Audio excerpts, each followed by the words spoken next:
Well, today's episode, we're going to talk about the latest Terminus show, Terminus 2, that features Jay Lethal versus Baron Black, and of course, the Ring of Honor Original World Championship is on the line between the champion, Jonathan Gresham, and Santana of Santana Ortiz. But also, we got AEW Rampage, a lot of things is going to take place, but also, we got NXT Level Up. And now we're going to do also discuss on the news updates what was going on with Cesaro. What exactly was it happening? What prompted him to leave? So a lot of information is coming from various sources. So we'll be talking about that as well. So let's get ready for another episode of the Deleted Wrestle Zone.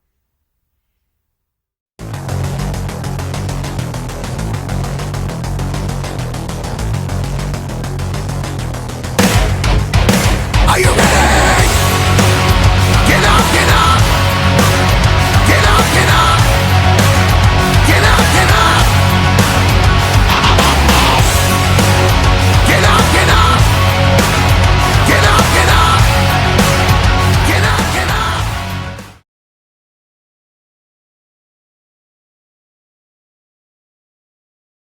Welcome everybody to the Deleted Wrestle Zone. All things that is pro wrestling with AEW, NXT, New Japan Pro Wrestling, Impact Wrestling, the National Wrestling Alliance, various promotions, wrestlers, matches, and championships. I am your host, J-Rod here. So, as you know, Terminus 2 is here. This took place recently on the 24th of February. A lot of things were really interesting to watch. We have some newer wrestlers, some old wrestlers that came from the first one, so the whole enchilada. But it started out where I did not see the whole match. I don't know what happened. They had the priest between Adam Priest versus Invictus Cash. Now, I wasn't too fond of this because I did not see from start to finish, but I can tell you how I finished. Invictus Cash put Adam Priest in a chokehold, and of course, you can guess, he tapped out, allowing himself to win the match. Now, our first opening match is, of course, the Terminal Elimination match. Now, if you guys aren't familiarized with this, I'll explain it. There'll be 4 wrestlers competing against each other. 2 of them will be on each corner, like any tag team. Now, they can tag each other in and out as much as they want. Now, if one opponent is eliminated, it becomes a 3-way, and then if one eliminates, it becomes just 1-on-1. That's how it goes. So we have, of course, Chris Sabian versus Trey Lamar versus Kenny Alfonso versus Leon Ruff. So this was a very interesting lineup. So if the first person that got eliminated in this particular match was Trey Lamar, and then after that we had Leon Ruff. I have to say they did pretty good. However, I was surprised how Chris Sabian was able to withstand everybody that stood in his way until he finally put away Kenny Alfonso, winning this match. Now we got women's action. We got Killer Kate versus Queen Aminata. Now, if you guys are fans of Queen Aminata, you probably ask, does she really know how this thing's going to work? Well, I don't know, because that's the thing. Certain people understand. There were some moments where she kind of got a warning. She did something she's not supposed to. Like, for example, you're not supposed to use your fist. But, however, she was able to walk away with the victory when she pinned Killer Kate right away, and it was done right from there. Next up, we got tag team action. We got Kevin Blackwood along with Red Death, Daniel Garcia, taking on Dante Caballero and Joe Keys. Now, this was more of an aggression coming from both Caballero and Keys. Keep in mind, these guys were part of the first ever of Terminus. I know Daniel Garcia was in the first one, but this is Kevin Blackwood's first time being here. So basically, there was a moment where the referee did not see exactly what took place. Now, keep in mind, if they violate a rule, they get a warning. Violate it again, they get a second warning. We already saw that with Moose in the first one, but this time it didn't happen. But it was Dante Caballero who picked up the victory when he pinned Blackwood. However, Keys still was going at it against Red Death. Now, I wouldn't be surprised if the next tournament show we see Keys versus Red Death himself, Daniel Garcia. Next up, we got AEW's The Professional of Professional Wrestling, Serena Deeb taking on Liza Hall. Now, you probably would assume this is going to be an easy match. Now, I don't know much about Liza Hall, but we all know Serena Deeb. She has a lot of submission techniques. But the match ended when their time limit expired. However, the match will proceed with a 90-second overtime. So basically, they have 90 seconds. Someone has to win the match. And fortunately, it ended up with the pinfall by Serena Deeb to win the match. So it's very different how you probably enjoy the match. Next up, we have Davey Richards taking on someone we all know was released by WWE not too long ago. We're talking about Shane Strickland, now goes by Swerve the Realist. I thought this was an interesting matchup because I don't know if how well is Swerve's techniques as a submission specialist or catch wrestling style. I mean, he's phenomenal. Don't get me wrong, but I have to say he honed in on a new set of skills. However, he did not. He walked out with this match with a count out while Davey Richards was outside. I wouldn't be surprised if there's going to be a rematch between those two down the line, but it did. So Swerve got a victory out of this one.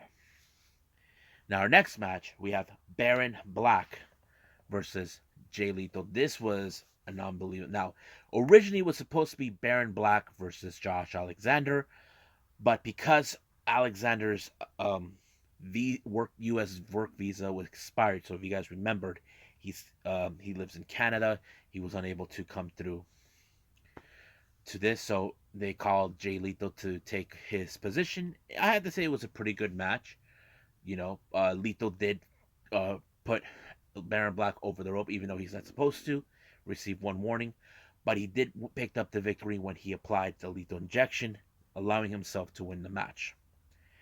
Now, our main event is the Ring of Honor Original World Championship between Santana versus Jonathan Gresham. Now, this one was more like not exactly 100% pure rules type match, but there was a bit of like, okay, Santana, I can see the aggression in him, but the problem is he needs to cool himself down because you don't want to lose the match. But unfortunately, it did happen that way, and it allowed for Jonathan Gresham to retain the title. However, some people say that this should have been done a different way. People were like saying fight forever, but apparently it did not happen. But they kind of settled to see if they want to sell this forever. So they had fans who can do rock paper scissors. Unfortunately, the guy who represented um, how do I say Gresham, he won, so basically it's not going to happen. But it did allow for Gresham to allow, saying, "I'll see you guys at Terminus 3." So Terminus 3 is going to happen. I'm kind of curious who else is going to come. I hope we get more submission specialists. I definitely would love to see that. I can't wait to see it. So that's pretty much it. What we got with Terminus. I believe it's time for AEW Rampage.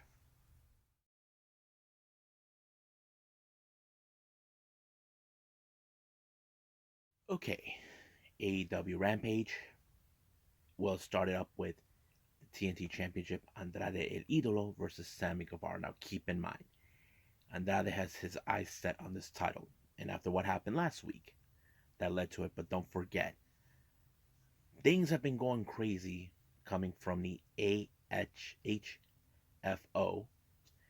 with of course questions have been going on. If you look closely, those look like a moment that Hardy might have pushed Andrade's foot off the rope. Basically, that is an unanswered question. But however, Sammy Guevara won by applying the GTS, the GTH, but post match he was attacked by Matt Hardy, and then he was saved by Darby Allin and Sting. But it also foretold that there's going to be a trios match between Andrade, Isaiah Cassidy, and Matt Hardy to take on Darby Allin, Sting, and Sammy Guevara. So this is going to be a very interesting match. Now, for weeks now, we have been witnessing QT Marshall demanding a thank you from Hook. Now, Taz is not worried about Hook. He knows he can take care of himself, but QT acts like he earns the credit. But when Hook come out, we should have seen this was a setup, but it backfired on QT. His last student ran like a coward, and he left all the guinea pigs lying around like dead ducks. So basically, it's a funny moment, but he should have known better not to piss him off. Now, for months, as you guys know, Dan Lambert and the Men of the Year, Scorpio Sky, and Ethan Page have been demanding a shot of the TNT title. Dan Lambert, who refused to talk to Tony Khan, had the balls to go up to him and ask for this match. But he did say that Scorpio Sky was considered to be was going to be in the face of the Revolution qualifying match. Now he doesn't feel like that's the right thing. Last time he won that match, but he was not even close in winning that match. He won the face, but not the title. So, however, Lambert thought, how about we just wait who's going to win and guarantee they will not make it all the way before that initial match. As you know, the face of the Revolution will take place next week. That's the idea. Now we have a very interesting match. We have two behemoths. I'm talking about the Factory's Camarado and, of course, the Pinnacle's Warlow. I have to say this was a very interesting match. But however, we all love the Symphony power bombs. He won. Warlow won, but however, Aaron Solo, who was dumb enough to try to hurt Warlow. As you know, Spears likes to grab the center of the attention, but however, he accidentally might have hit Warlow's hands while he was about to powerbomb. Now, he gave this little speech saying that he loves him like a little brother. He thinks that this whole Symphony powerbomb is not getting him over. What the fudge? It is getting him over. But if I was Spears, I would hate to be the one to get powerbombed by him multiple times. So we'll just wait where they're going to go with this. And now it's once again the Professor 5-Minute Rookie Challenge. We have Serena Deeb taking on Kayla Sparks. And you know, this one was a walk in the park just for her, as always. Trying to teach these girls a lesson that they don't know jack about pro wrestling. They think that these girls are just having way too much fun in the playground that someone needs to teach them a lesson. But sooner or later, her luck is going to run out. Now, we were expecting the contract signing for the AEW World Women's title between Thunder Rose and Britt Baker. Keep in mind, Britt Baker believes that she's going to walk out as the champion because she's relevant. Thunder Rosa isn't. And she's ignoring the fact, even though it's true that the unsanctioned lights out match doesn't count. But people remember that match where she won. So, of course, Britt Baker had to cross the line, say some negative things, and try to beat Britt up. But however, here comes Jamie Hayter, and then Mercedes Martinez shows up, helping Thunder Rosa until she got in the face of Jamie Hayter, and then power slammed her right through the table. I wouldn't be surprised if Thunder Rosa and Mercedes Martinez team up to form their own little group. That is something we can probably see because we're seeing with the whole thing with Britt Baker. Now our next match is the qualifying of the Face of the Revolution match with Orange Cassidy and Anthony Bowens. I have to say this whole thing with Orange Cassidy giving his little rap, word to your mother. I thought that was classic. But you know the factor. Apparently, Max Caster using the chain knocked out Wheeler Yuta. Things almost could have gone Anthony Bowen's way. But however, when Caster thought he had everything under his control, he showed up. I curse you. That's right. Danhausen cursed him, and it was over right from there. Because not only Orange Cassidy gave Max Caster a orange punch, He even gave one to Anthony Bowens, and he won the match. So, as you know, last time with the ladder match with the Face of Revolution, it was funny. But we'll see how this one progresses. So, I can't wait to see what took place, what's going to happen next week. But right now, let's move on with the last review. I'm talking about the second episode of NXT Level Up.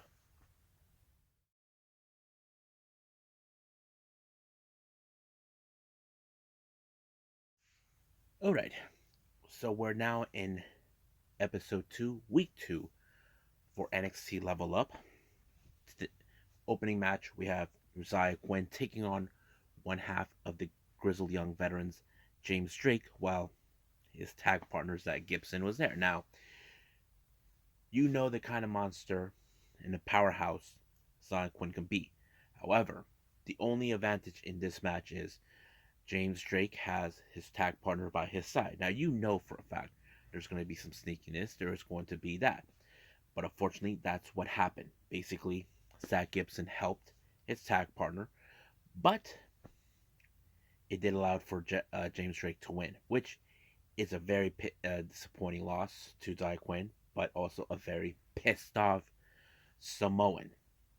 So, he wanted to make him pay, but instead, Zach Gibson paid the price until he got the last laugh. So basically, he wouldn't be laughing. But if I know Zach Gibson, I would not challenge Zach Quinn because I hate to see your tag partner get himself plastered as well. But that's how it rolls. Now, it's been a while since we've seen Elektra Lopez wrestle. We know she's been in storylines, been supporting as Santos Escobar, but since the huge disappointing loss that took place back in Vengeance, she, being accompanied by Joaquin Wilde and Raul Mendoza from Legado, taking on Saray. Now, this was a very huge difference, but Saray had Elektra Lopez right where she wanted her, but that nincompoop, Joaquin Wilde, got in the way, and fortunately, Elektra Lopez took her out and pinned her for the 1-2-3. Now, our main event, we have Harlan and Joe Gacy taking on Jacket Time, Ika Manjaro, and Kushida. Now, this was a very unusual match because, as you know, Harlan is a nut job. But the real question goes, what is Joe Gacy trying to do? He tries to shake hands with both men, but you know they're not having it. They don't trust him. He's out of his freaking mind. He acts like he is the voice of reason, the man who single-handedly changed the name of 205 Live. That's what he's been going out of. But fortunately, Kushida really pissed off Harlan by accidentally hitting him with his foot. But however, Ika Manjaro suffered his wrath when Harlan pinned him. So, what did I thought about the show? It was okay. It was decent, but I'm sure we'll see better matches the following week. So I think that's pretty much it what we got right now. So let's try to call it a day. Well, I hope everybody enjoyed this episode. Coming up, I have to bundle everything because apparently I got things to do during Saturday. We got Choco Pro with only one match, which involves the Age of Dream Tag Team titles on the line between the Best Bros versus CDK. They've been going at it for a long time. Then, of course, the NWA USA. Then we have, of course, GCW's latest event, Heartbreak, or something, that's what it's called. Welcome to Heartbreak, which I'm very excited to see. And hopefully there's more to watch. Not sure what, but we'll see from there. So I'll see you guys in the next DWZ time. Same DWZ channel. I must bid all of you adieu. So, goodbye. And have a nice day. Bang.